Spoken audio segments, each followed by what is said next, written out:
To some, it's a fantasy. To others, it is a lifestyle. We're talking about polyamory. From threesomes to foursomes and even groups, people you never suspect are living the poly life.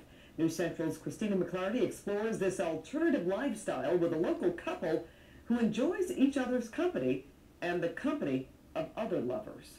The way I look at it is, we kind of have the American dream and the American fantasy. To some, it is a fantasy. To others, it is an actual lifestyle. Meet Kamala Devi and Michael McClure. Devi is an accomplished author and mother. McClure is a surfer, environmentalist, and a father. Their son Devin is almost 3. I describe us as polyamorous, and which means many loves. We're deeply, passionately in love. We also honor that we have attractions and relationships with other people. Devi and McClure have been married for 7 years. They started off polyamorous. As the term has become more popular, it's been dubbed being poly. Poly is Greek for many, amor is Latin for love. If they could snap their fingers and be done with jealousy and have it be okay to have other lovers, that they still wouldn't do it.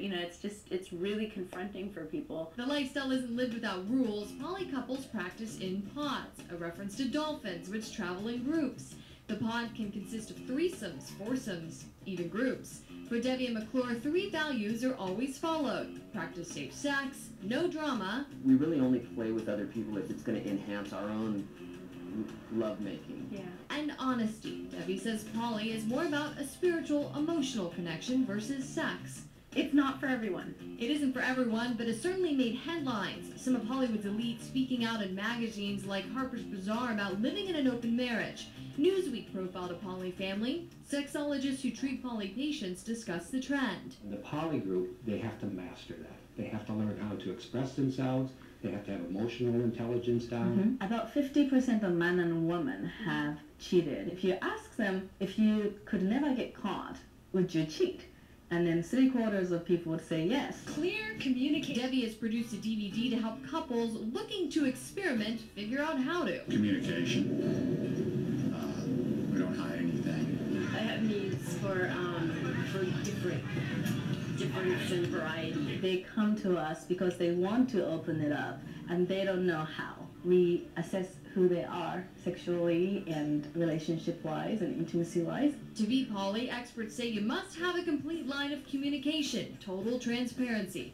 Perhaps the biggest concern, the children involved. I think the first concern that people have when they hear about our lifestyle is like, how is that going to affect your child? He has so much love, and he has so many aunties and uncles. Polyamory may be the practice, desire, or acceptance of having multiple relationships. An open relationship that some certainly may not be so open to. And we don't judge people who decide that they only want one person until death do you part. It's like blessings. Have fun. Bye. Namaste. Back in the 60s, 70s, they called that swinging. Swinging? I think. Yeah. I don't know. To each his own.